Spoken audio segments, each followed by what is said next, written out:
Hello, my friends, and happy Monday to you. I hope you had a good weekend in light of the fact that Roe v. Wade was overturned and women's reproductive rights has been seriously impugned upon in America starting last Friday in red states across the country and coming soon potentially to blue states as well. I hope you found some joy, some rage in the news, and I'm very happy to have you join me here on today's podcast. As I said at the end of last week, I long planned to take a few days off this week, and so I sat down with some of my favorite people at the end of last week, and that's what I'll be sharing with you over the next few days. So I'm not going to I don't know what I'm trying to say. I guess I'm not having two guests a day every day, and I'm not maybe going to hit all of the most relevant topical stuff, including the hearings and even the aftermath of the Roe v. Wade overturning. I did talk with Eric Siegel. If you didn't see or hear that, you can see that on Twitter at my Twitter handle or his on Friday. We talked after the horrible news finally came out, and obviously I'll be talking with a lot more guests about that in the coming weeks, and we will organize and we will fight, because what else can we do? Marty emailed me, Marty B, and she wrote something I thought was interesting. A longtime listener, Marty says, I just feel like we have to do something. I have no outreach and no platform, but you do. How about we call on everyone who goes to any event where the anthem is played to take a knee or remain seated? This is no longer the land of the free. Too much? What do you think, folks? What are you going to do more than that? How are you organizing in your community, in your town? I've got an awesome guest joining me today, and we were talking just as news broke about the Roe v. Wade decision being overturned by the medieval justices on the court, which, of course, is not a court, I think it's fair to say at this point. It's Jeff Sharlet, everybody. Jeff is the author of The Family, which you can watch as a series on Netflix. He's a contributing editor at Vanity Fair, and I talk about his most recent article there. He's also a creative writing professor at Dartmouth. Really, really amazing guy. I absolutely love Jeff. I think that he is a thoughtful, brilliant writer who I've respected a long time. We had a great conversation, as we always do. And if you don't know Jeff Sharlet's work, you really should get familiar with his work and him as a person, too. I mean, he is so well respected, and all of his books are so important. The Family, the C Street House, the Fundamentalist Threat to American... C Street, the Fundamentalist Threat to American Democracy is the name of that book, the second book. He's a co-creator of 2 online journals as well, Killing the Buddha, which is a literary magazine about religion he co-founded with Peter Manseau, who he mentions today, and The Reveler, a review of religion and media published by New York University Center for Religion and Media. He's an award-winning journalist, author, professor, like I said, and one of the smartest and really just a cool guy, an old-school journalist that travels the country and documents real American stories and threats, in my mind. And he's always been the canary, one of the many canaries in the coal mine, warning us about the corruptive influence and power of organized religion, Christianity specifically, as it influences a certain kind of brand, as it influences politics in America. So I'm very happy to share my latest conversation with him, and I highly recommend that you go read this article that we're talking about in Vanity Fair, titled January 6th Was Only the Beginning. To Trump's true believers, the insurrection was an act of faith. Ashley Babbitt is a martyr, and white is not only a race, but a spiritual state. Oh, and this Vanity Fair article that we're talking about is excerpt from his new book, which you can order right now. You can pre-order. It's called The Undertow, Scenes from a Slow Civil War. Of course, Jeff Sharlet, Sharlet. Here we go. All right, well, I've got him now. Jeff Sharlet joins me, and it's such an important article to talk about, and a lot of people want to talk with you about this article, so thank you very much for joining me today. I know you're supposed to be on MSNBC with your friend Chris Hayes about this article, because it's so relevant and so important, and yet, just before we connected, the news broke that the Supreme Court has officially overturned Roe v. Wade. So I guess I want to start there with you, Jeff. Welcome back, and thanks so much for saying yes to talk to me. It's always good to talk with you, Pete, and maybe especially so on days like this, because we have been long both sort of monitoring the erosion of democracy. Erosion is maybe no longer the word for the flash flood that is tumbling the Democratic supports away. Yeah, I mean, today, the end of Roe v. Wade, we'll see. I'm talking to you today. I'm on the road. I'm in Wisconsin, which is one of the states that, as of today, suddenly has a different set of freedoms. Because the state house there is run by Republicans, even though the governor is a Democrat, so he can't. I mean, you're saying Wisconsin will make abortion rights illegal. That's he is trying to this in Wisconsin. Governor Tony Evers, as I understand it, is trying to get the legislature in session so that they can undo a very old anti-abortion law that now suddenly comes into effect. And of course, the Republican legislature isn't doing it. Meanwhile, you've got one of the front runners for the Republican primary for the governor, former lieutenant governor, and forgive me, Wisconsinites, I'm new to your state, Rebecca, I believe, Kleefisch, who is infamous or famous, depending on how you view it, for saying, look, no exceptions for rape or incest. And if a woman gets pregnant from rape, well then, and I'm quoting here, she should make lemonade out of lemons and have the rapist a child. That is, I've been traveling around the state talking to folks in much the same way I do in the story. You just be talking to the nicest, ordinary folks, and they love her for that. They love her for that. She is running for governor in Wisconsin. Yeah, I just looked her up here. And and I guess if you're a woman who at least professes, much less actually believes things like that, you're going to have a good career in conservative politics, and much less media, because it's certainly not the opinion of most women on this issue. Well, no, but right. Yeah, you said if you're a woman who believes that or professes to believe that, and I think that's significant as we try and understand this kind of growing fascism. I mean, you've probably been following a lot of listeners may not be following all these little races because nobody can, but you look at like Carrie Lake, who is front runner for Republican Arizona, Does she believe this? Who knows? It comes out she's very anti-trans, anti-gay. Comes out her longtime friend, a drag queen whom she has had perform for her children and everything else, and so on. So we cry hypocrite, but it doesn't matter. It doesn't matter. What fascism loves most is not consistency. It loves most those who will bend the knee to its doctrine. And Carrie Lake will, and Rebecca Kleefisch will. And Lauren Boebert in Colorado, who is coming out, people are saying, oh, we think she had an abortion. I don't know the truth of that or not. It doesn't change fascism's power, and it doesn't change their appeal to those who would care more about the myth than they do about the facts. You're one of the most well-known, well said, you're one of the most well-known writers, journalists, authors, talking about the role of religion in politics from Washington, D.C. to across the country. You continue to do excellent work. And so I just want to get, obviously, your take on the abortion fight. It goes back a long way, not too long. It's fairly new, but it is everything to do with the role of a certain brand of Christianity and a certain power that you had documented so well that they possess. And obviously, with religion comes a lot of male-oriented patriarch and dominance and all of that. So where do you start in terms of your journalism and the influence of powerful Christians in the role and the long march to overturn Roe v. Wade that ended today? I mean, there's an intertwined sort of river of hate that's leading us to this moment, right? I'm mixing my metaphors, but there's two strands coming together, right? There is religion, and that's absolutely, it's not a factor. It is the driving force. And for the sake of the moment, I'm going to sift aside all those people who, in good faith, oppose abortion.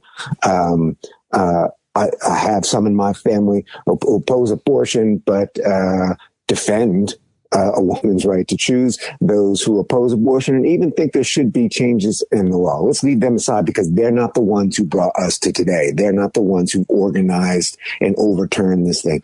They're the people who are driving by, who understand religion as control over a woman's body, right? So that's strand one. Strand two, we don't talk quite as much about is look what today's ruling did. It returns the issue back to the states. What's that? states' rights. What states' rights? The doctrine of the Confederacy. The idea that it's not just white men, it's the white men, the local white men. You should be in charge of your own fiefdom. This is white supremacy. Roe v. Wade. You can't talk about Roe v. Wade, overturning Roe v. Wade, without talking about whiteness in America. And I know people are going to say, well, but plenty of non-white people also oppose Roe v. Wade. That's right. White supremacy. And that's part of what I was trying to do with that story. In the new book is get that white supremacy draws in everybody. You make that case. A lot of people have been kind of writing about that, but you make that case as it pertains to the current movement of the current MAGA movement, the January 6th insurrectionists, and I definitely want to get to that. But just one more question, just about the kind of the history and the role and the organizing that politicians at the national and state level did to overturn these laws in their own states, and specifically, I think, probably and most importantly, to get the right people on the court to get it done. And it's hard not to think about the 2016 election, all the criticisms of Hillary Clinton. She would not have appointed any of the justices that Donald Trump did. And so what role do the people that you covered and wrote about play in the architecture of this mission? I mean, I've written about this group called The Family, which organized the National Prayer Breakfast. And you go back decades and decades and decades. And one of the things The Family does, unlike some of those Christian nationalist organizations that see themselves as only Republicans, The Family has a theocratic goals in mind, and they'll work with anybody. And they were the guys who, going back to the 70s were saying, to overturn Roe, we're going to need some Democrats. And they would go out and they would appeal to good faith Catholic Democrats and get them to work with Republicans. They would do it on the national level, but they would do it on the state legislative level. And when we talk about the courts, don't forget the school boards, because that's where Christian nationalism began. Who shows up for the school boards? You turn your school board around. Now you've got your state legislature who comes out of that. You got your sheriff who comes out of that. Now you've got your representative. Now you've got your Senate that approves these really wildly unqualified judges, federal judges. Now we're up at the Supreme Court. And so when we look at, there's a desire to say, go back to 2016. I agree. Yes, Hillary should have won, and this wouldn't be happening right now, but it might still be happening, because this wasn't like, hey, we were going along great, and then Trump was a sudden right turn. Right. This is a movement that's been building for decades. And if it had been Hillary, they're like, okay, we'll just have to wait 4 more years, but we're going to keep organizing. And that's the secret that the right knows, that too many liberals don't understand. This is a marathon. And they were in it for that. Liberals would sprint past this thing and then fall down and say, it's fine. It's fine. The road's never going anywhere. Chugging along like a turtle comes, Susan B. Anthony list. And now here we are. So well said. So well said. And I want to get into this article that you wrote, which obviously touches on some of this, because first of all, January 6th was only the beginning. And I guess I want to ask you, I always think this is interesting, maybe other people don't. What did you plan for with this? Vanity Fair is a great magazine, and for a lot of different reasons. They give you a lot of bandwidth, a great journalist and writer like yourself. How did you plan this article out? Because you attended a lot of events, you talked to a lot of people, and I'd always think it's important to give credit to the journalists, and everybody will have read this article that's listening, hopefully, to get the all of the amazing richness of your writing that we can't get in the interview. But what did you set out to do here for Vanity Fair in this article? What was the mission?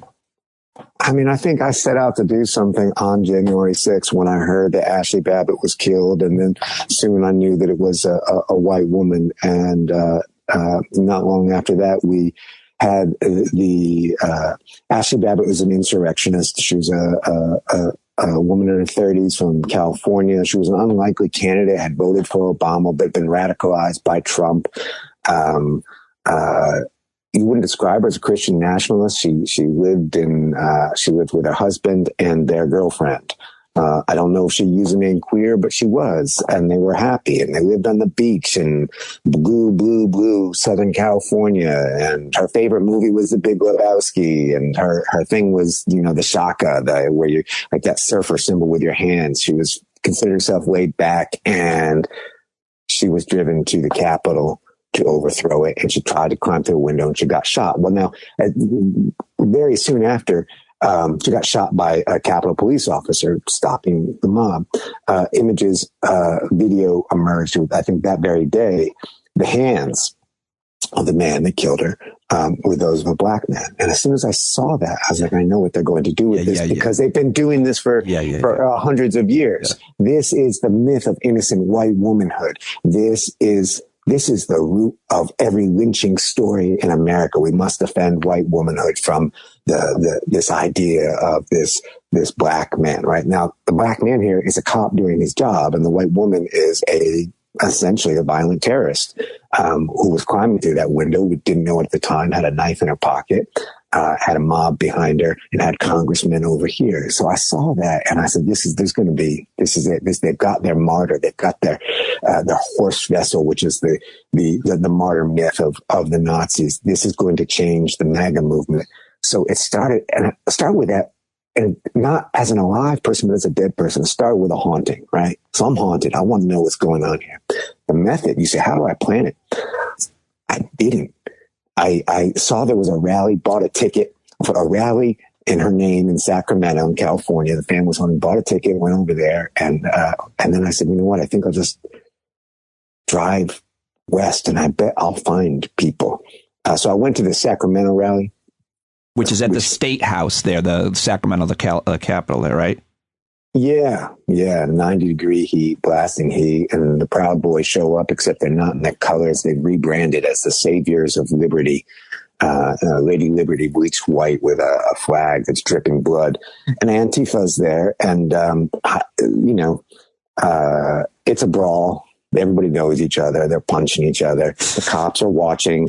When Antifa takes a swing, the cops charge, and it just goes on like this. It's like a passion play, because we all know how it's going to go.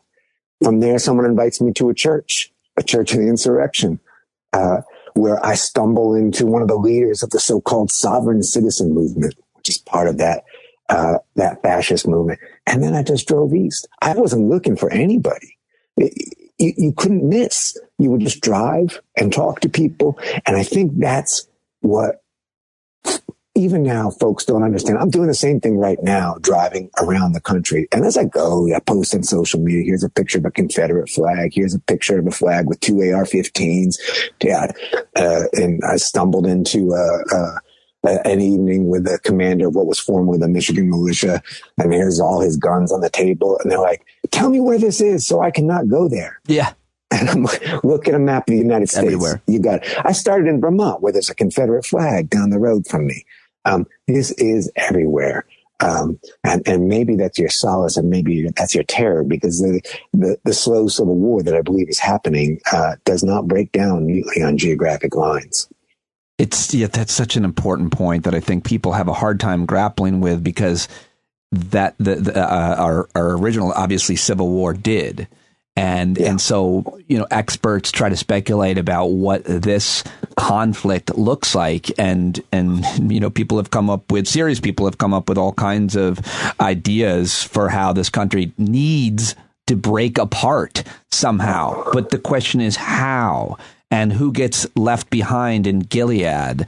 And so when you talk about that it's everywhere, and you talk about this slow civil war, you document who these people are and what they believe, and you have been for a long time. But this article really does a good job, and I think more than almost anything I've read, to kind of help me understand how religious they are. But I almost don't want to say the word religion, because it's almost misleading. There's a certain brand that has been created in the wake of that's MAGA, that's QAnon conspiracy, and that has a lot to do with children and child trafficking. What did Ashley Babbitt and many of the insurrectioners come to believe that is so overtly religious? I mean, Ashley Babbitt believed, like so many on the right, ideas that she got from QAnon, that 800,000 children are being kidnapped and trafficked every year. Now, they're not great at math, because for that to happen, every school in your area would have kids disappearing on a regular basis. This is a false number by a staggering proportion. But they believe this. Now, that's a religious idea, right? 800,000 children are disappearing. Innocence, just in the same of this white woman. And, a fascinating thing that happened. Ashley Babbitt was in her early 30s, right? She was small. She weighed 115, 120 pounds. But very quickly, they started turning her into a girl. And but by the late afternoon on January 6th, there's a pastor going around talking about this 16-year-old girl, this sweet little girl who weighed barely 100 pounds, turning her into a child who has been taken, an innocent that we must protect. And that is a religious idea. You say you don't want to use the word religion, because I think the only thing is that we need to understand that religion mutates. And Pete, I have gotten this wrong before. I wrote a book called The Family, and there's a chapter in it called The F Word. The F Word, of course, is fascism. And I argued, look, that kind of old school fascism, there's more than one kind of bad under the sun, but that kind of old school fascism isn't going to come to the United States because of fundamentalism. Because we'll never have that cult of personality, because they will not give up Jesus. I was wrong.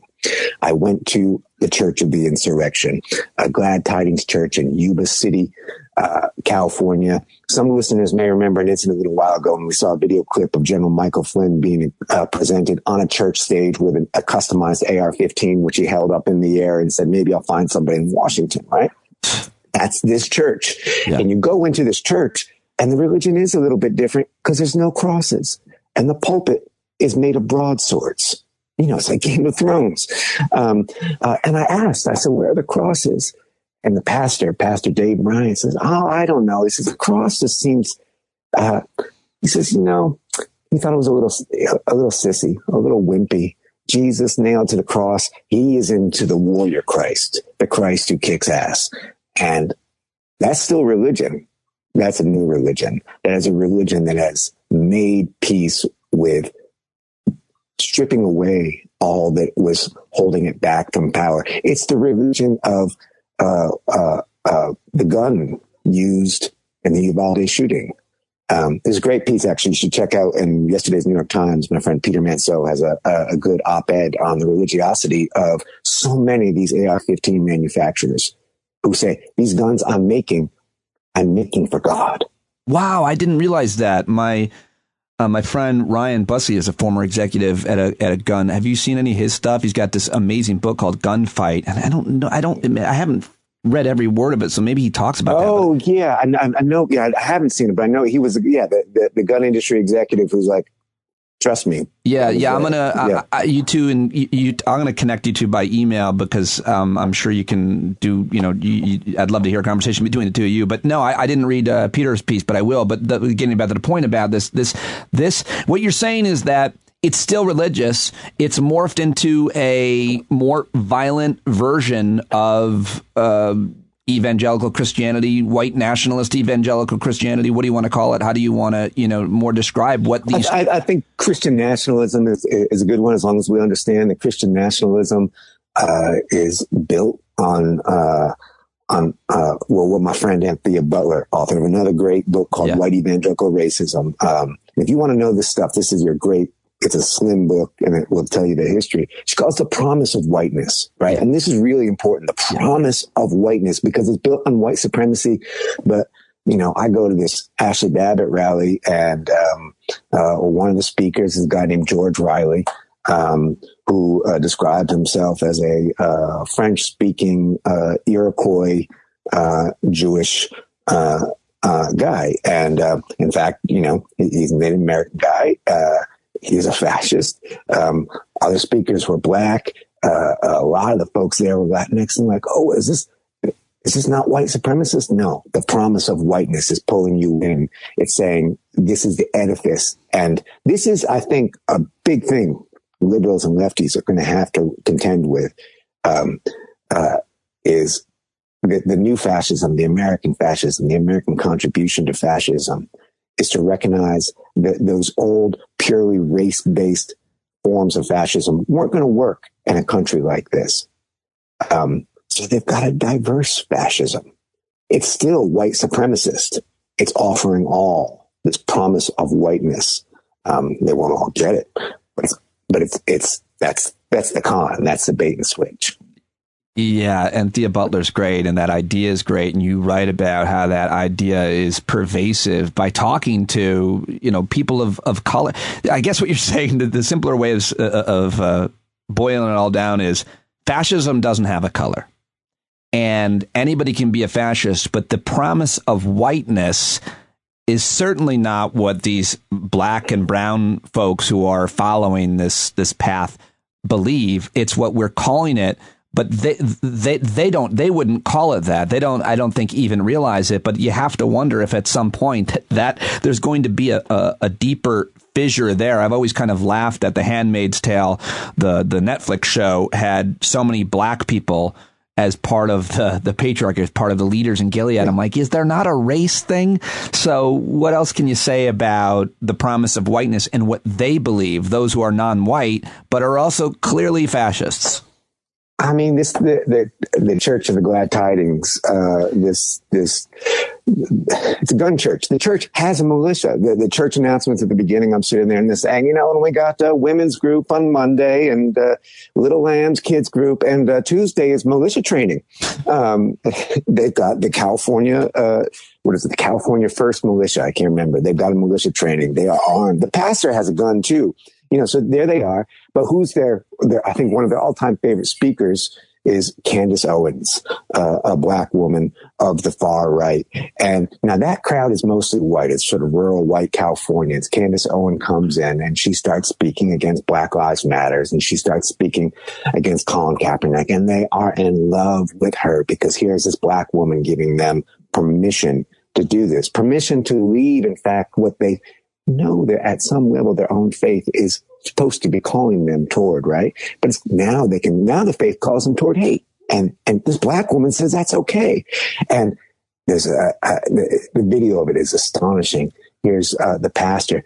They all start, not all, many start doing their sort of what they imagine as their black voice. These white folks doing their black voice. And I'm not going to do it, using what they imagine is Black American vernacular as they cheer for Candace Owens. I go to another church. This piece that's in Vanity Fair is an excerpt. I'm going to plug it. My forthcoming book, The Undertow, Scenes from the Civil War. This is just the first part of it. I only got to Utah on this. The rest of the country. In Nebraska, in Omaha, a more militant church, also militia, bigger, white pastor trained in black churches. Church is probably about 30% black. He will get up there and say, yes, I'm a white man, but I preach like a black man. Yeah. This whole kind of thing. And that's that right there is a promise of whiteness. And, some of these sermons that he's preaching, it sounds like a Klan sermon, but it's backed up by these folks who say, I can get in on this because that power is scary. And there's going to be a certain number of people who say, word of which side are you on kind of moment. And there's going to be a certain number of people of all races and religions, because we haven't even touched on anti-Semitism in this movement, which is astonishing. It's big and growing. We're going to say, I'm going to stand over there with power. Yeah. Well, that's the history of humanity through these types of struggles, and through, you don't have to look far, right? To from France to Sweden, the countries that were like, listen, let me avoid the conflict. I don't want to get caught up in this, and they side with the fascists. We can talk about the reasons why, but it's always happened. And what you're saying is it's currently happening now in this country. It is. I mean, we are watching like it's like a centrifuge. We are centrifuging. I mean, it's sifting out. People are aligning. You know, all these flags. I'm fascinated by all the fascist flags. Drive anywhere, you know, you can see them unless you're in a city. You know, the Don't Tread on Me flag, the all black flag. This is an American flag. It's all black. I end my story with a family in Palmyra, New York, that is flying this flag. It's the flag of no mercy, no surrender. It's the flag of kill everybody. And, you know, that begins right there in the Ashley Babbitt thing. The pastor who opens that rally, he's wearing a t-shirt that says Joshua 1:9. Same thing was on the AR-15 of Pastor Dave Bryant at the church I went to. Same thing was on a militia guy I met at, it's on the t-shirts that Warren Boebert is selling, Joshua 1:9. It's, Joshua surrounding Jericho. You might know this story, right? You know, and he marches around Jericho. We all know this. That's nice, right? Jericho, the walls fall. Not everyone knows that then God commands, go in there, Joshua, and kill everybody. Every man, woman, child, everybody. That's what that black flag means. That it means that in the coming conflict, Pete, they're not going to try and convert you. They're not going to take you prisoner. These are people who believe that it's an eliminationist idea. And this is not unique to the United States. We've seen this. You can find this same pattern happening in Rwanda and former Yugoslavia, Bosnia. We think, well, we're different. You know, they all thought they were different too.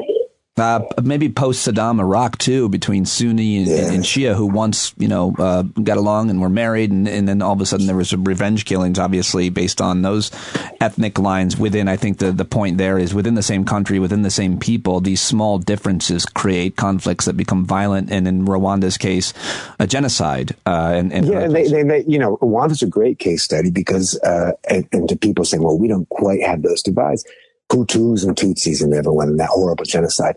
If you would ask people 5 years before that, which you are, they're like, what? I don't know. And if you'd gone back 100 years, you see that colonialism essentially creates those ethnicities. They're not real. And the way that, you know, they get into wonky stuff, right? Racism is kind of a construct. But, so if you think, well, but I'm always good friends, with my such and such. It doesn't have to go this way. That's the one thing that I want to say, driving across the country, talking to so many of these fascists.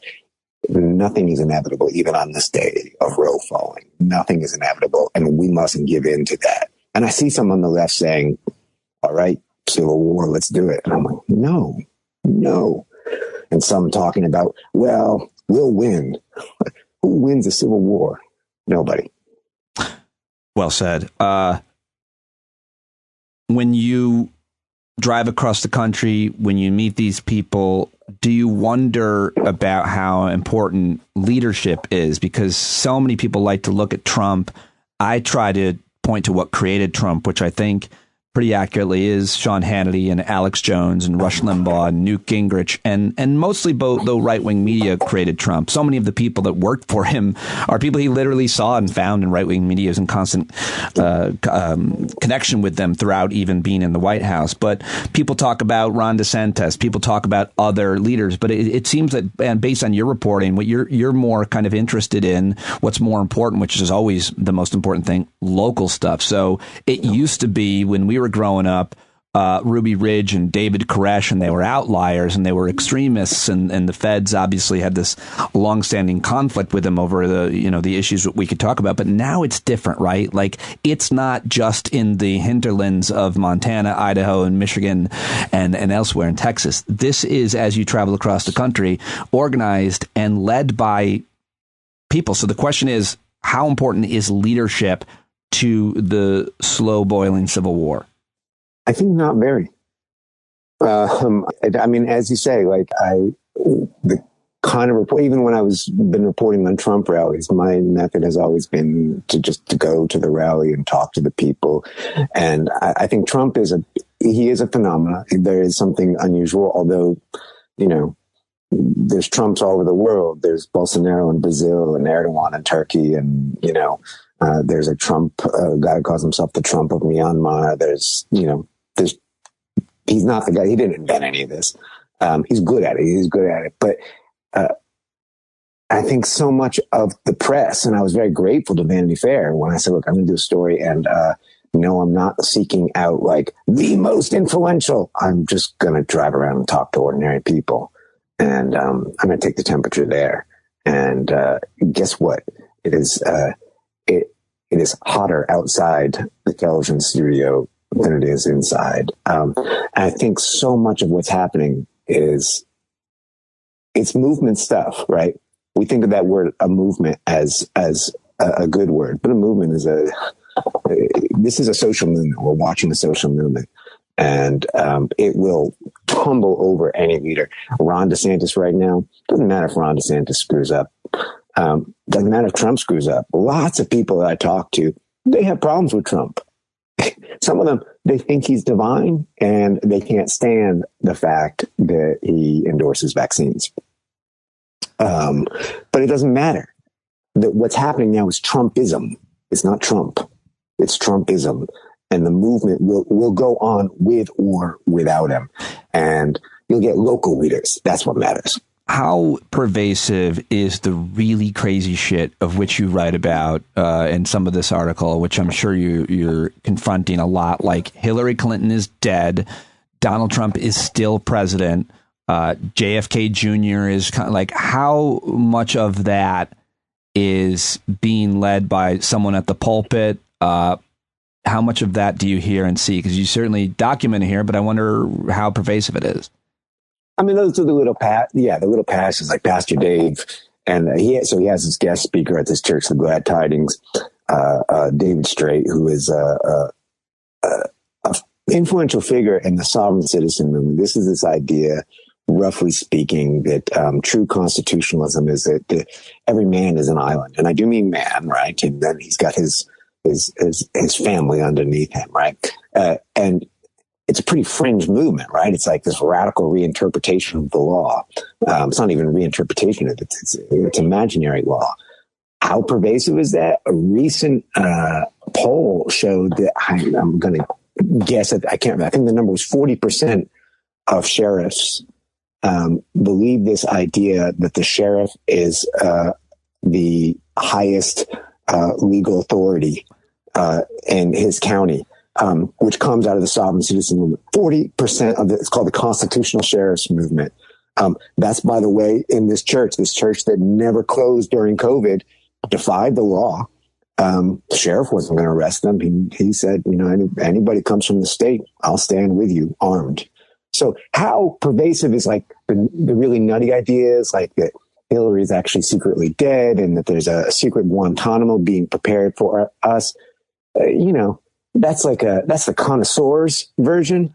But how pervasive is the nutty idea that an AR-15 is a weapon of God and that God wants us to have it, right, and that you should be prepared? I can go 2 miles in any direction you point to, and I will find a believer who is armed. Well, there are some merits to that argument that God wants us to have an AR-15. It depends on which God, I suppose. A recent God who knows what an AR-15 is. Maybe, I don't know. I can't think of any. But I mean, you think that's wild, but the other thing that's also wild that you documented is, and you just mentioned it a couple times, and I interviewed Dr. Peter Hotez, you know him, yesterday. He's great, about the anti-vaxx movement, which is not just about COVID, as Hotez says. Oh, it's going to get into everything else: smallpox, polio, all the other vaccines. My daughter just got her. She's 17. She's had her physical, Jeff, and she's got her meningitis. Like, it's no thing to me, or wasn't, or isn't to a lot of us. But the anti-science movement also matters because it is also overlaps with so much of this, probably more than anything else. Yeah, one of the J6ers that I talked to in the story, a guy named Matt Burden in Nevada. Yeah. He's coming to it, in fact, from the health angle. His father is a doctor, and they're doing kind of a kind of sort of natural medicine kind of thing with hormones, and that you can cure everything. And that's actually a big part of I think the contemporary fascism has been able to draw in, like a vortex, folks who might not otherwise be sympathetic to those issues. Yes. but it brings them in. And I mean, I have a friend, that's where he started. He was a sort of a natural guy, anti-vaccine. And now, now he's talking about stolen elections and so on. This was a guy who 5 years ago was a Bernie supporter, was a leftist, not a dumb one.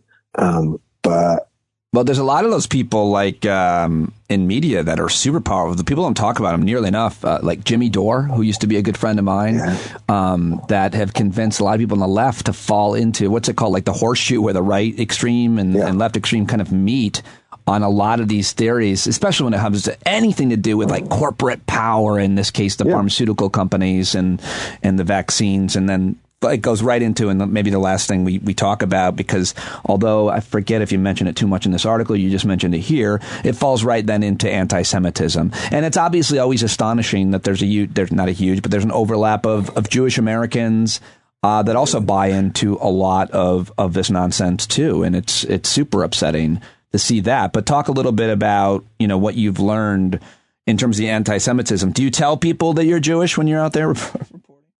I usually do, unless someone's pointing a gun at me, and that just about happened on this trip when I got to Nebraska. My method is always just be yourself. It's just like your advice to your kid on the first day of kindergarten. Just be yourself, because that's then you're going to find things out. Like, let them know you're a Jew and then see what they say. Some people are like, I won't let them know, and I'll find out what they really think. Don't worry, you'll find out what they really think. These are folks flying the flag of no surrender and waving guns in the air. They're not shy.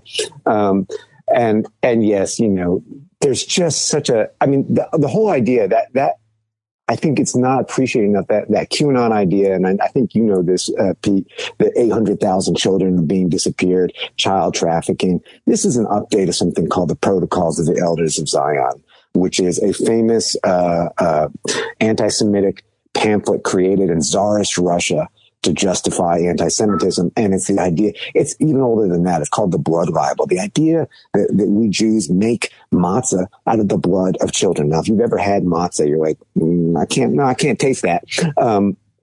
But that Jews are coming for your children, right? That Jews represent, and what they're doing is metaphor, right? They've decided that Jews represent capital. They represent corporate America. Well, now this is true. Corporate America does want your child to be a consumer, and there's bad stuff that's going on. We take all these layers and layers of metaphor and we collapse it into the image of the evil Jew who's going to steal your child, the globalist George Soros.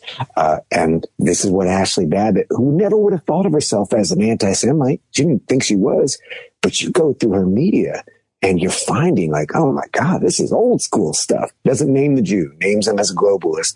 And now suddenly she's climbing through the window in the Capitol, ready to attack and overthrow the government to stop this crime. And she would not have called herself an anti-Semite. More and more will. It's becoming open. You write this. I don't want to give it away. Everybody has to read this whole article, but I'm going to give away this one paragraph, Jeff, which I think is so important for not only this article and obviously representative always of all your work, but the nuance that makes a person. When you write about Ashley Babbitt, you write, she wasn't crazy. Her ideas were, but she wasn't insane. She was mad. So what? White rage is close cousin to, quote, white tears, to which many quite reasonably say, get over yourself. And yet, if sorrow and anger are shaped by race, they're not products of it alone. How much of Ashley's anger was rooted in her experience as a woman, as seemingly queer in practice, if not in name? How much had been formed by her frustrated Air Force career? Did her failed first marriage play a role? How much was linked to her struggling business's debt, a court judgment against it for $71,000, an ill-considered short-term loan, charging interest that calculated 169%?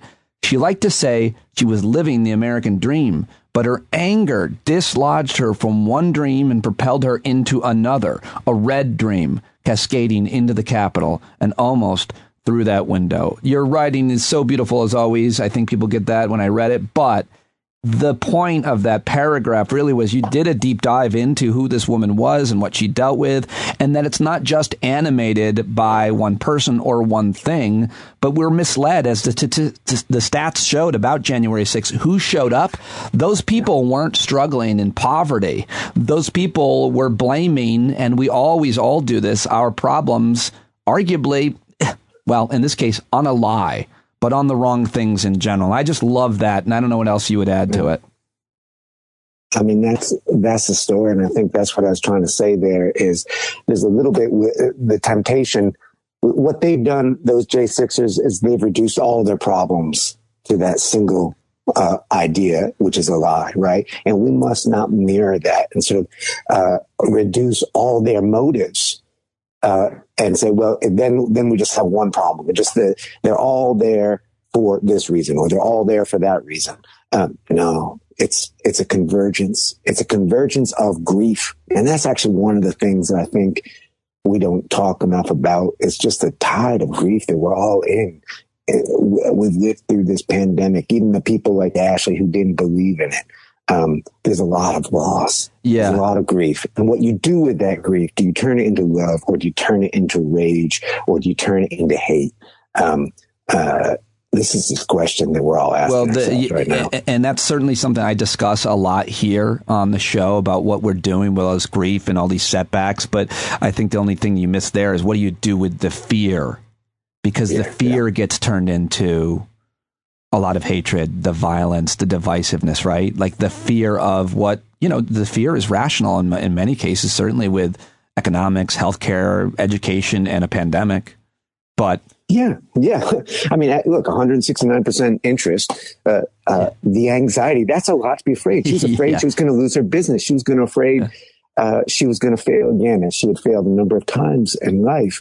And not everybody wants to say, what role do I have to play in this? Not everyone wants to say, what are the structural economic factors that have led me to this point?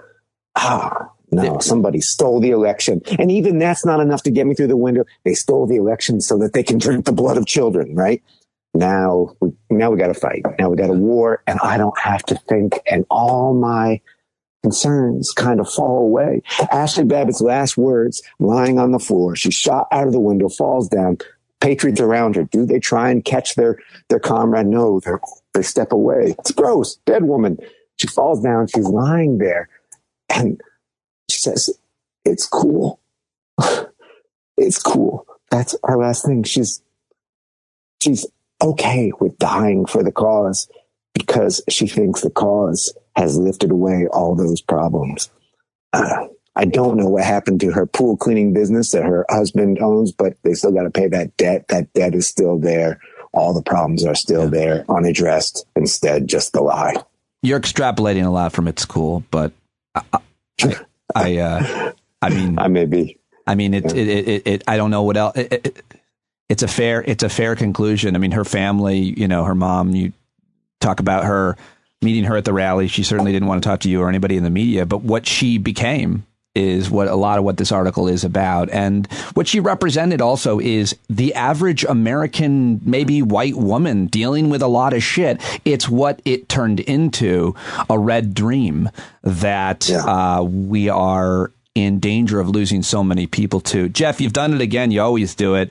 I want you to know when you're out there driving alone in the middle of nowhere, there are so many people like me that are so supportive of your work. You are such a unique, incredible vessel and such an amazing writer and journalist. And I know you well enough to know how great of a guy you are. I have a deep respect and gratitude for you and all that you've done, and especially for joining me. Thank you so much. Keep up the good work.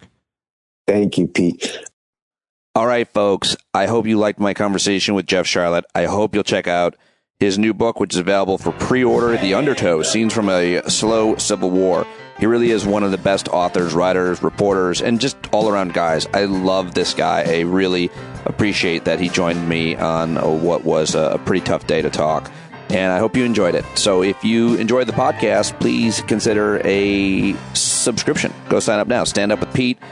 or patreon.com/Pete Dominic. I hope you're doing okay. I really appreciate you listening. Tell your friends, and I'll talk to you tomorrow. I've got Tim Wise, Dr. Michael Mann, and many more coming to join me soon. So look forward to talking with all of them and sharing them this week with you as well. So as always, John Carroll, take us away right now.